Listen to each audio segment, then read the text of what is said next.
Immonde, ignoble, et cette jeune femme vient dire clairement, alors elle dénonce une forme de responsabilité, hein, elle a des mots Bien qui sûr. sont clairs, et Céline Pina, elle s'interroge. En plus, alors là, c'est kafkaïen, le parcours, mais enfin, je ne vais même pas vous le soumettre pour cet individu sous OQTF, c'est incroyable. Quand on Mais dit on marche sur la tête, mais je veux dire, d'abord, elle devrait être au centre de notre attention, Notre com- compassion, quelles que soient, je veux dire, les idées des uns et des autres.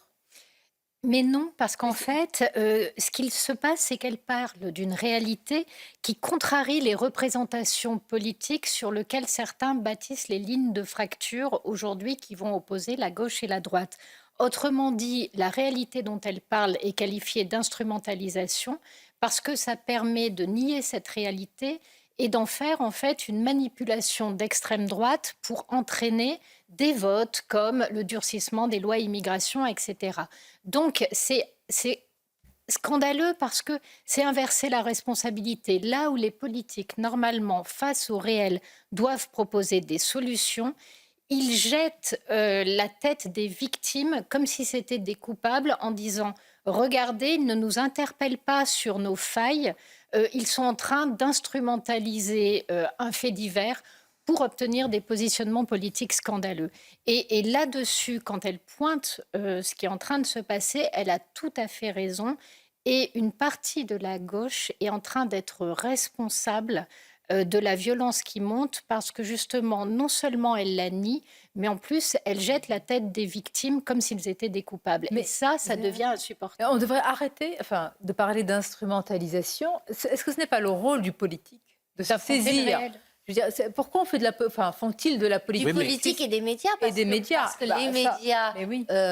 portent leurs accusations aussi à vous, à nous, à CNews, au Figaro, à tous les mais médias enfin, ce qui, phénomène n'est pas nouveau. qui ont accepté Mais là, le il prend quand témoignage. même, Le phénomène, général. de cette ça jeune fait. fille. Écoutez, moi, j'étais sur le terrain et puis je pense que vous conforterez, hein, vous confirmerez mes propos.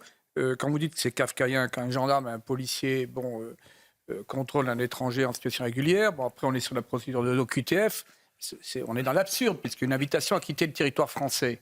Bon, euh, donc. Vous voyez, c'est pour ça que quand je disais tout à l'heure, il y a un décalage, il y a une déconnexion totale entre le politique et la réalité. Il y a même un décalage entre ce projet de loi et Oui. cette présence de milliers, de centaines de milliers d'individus qui n'ont rien à faire sur le territoire français, sachant qu'ils sont surreprésentés, hein, en matière, hein, de commission d'infraction, et notamment en matière de commission d'infraction sexuelle. Bon, parce qu'il y a aussi des phénomènes culturels qui jouent, il y a beaucoup de choses qui interagissent. Bon, donc la responsabilité du politique, elle est majeure. Le politique est là pour protéger les personnes. C'est sa fonction première. Un État est là pour protéger. Bon, et donc, moi, je rejoins tout à fait également ce que vous disiez. On est sur une sorte d'inhibition idéologique, mais qui est extrêmement sournoise et insidieuse, parce qu'en fait, elle conforte la violence. Donc, en fait, on pourrait même parler elle conforte la loi du plus fort, une sorte de fascisme déguisé, derrière, soi-disant, des bons sentiments apparents.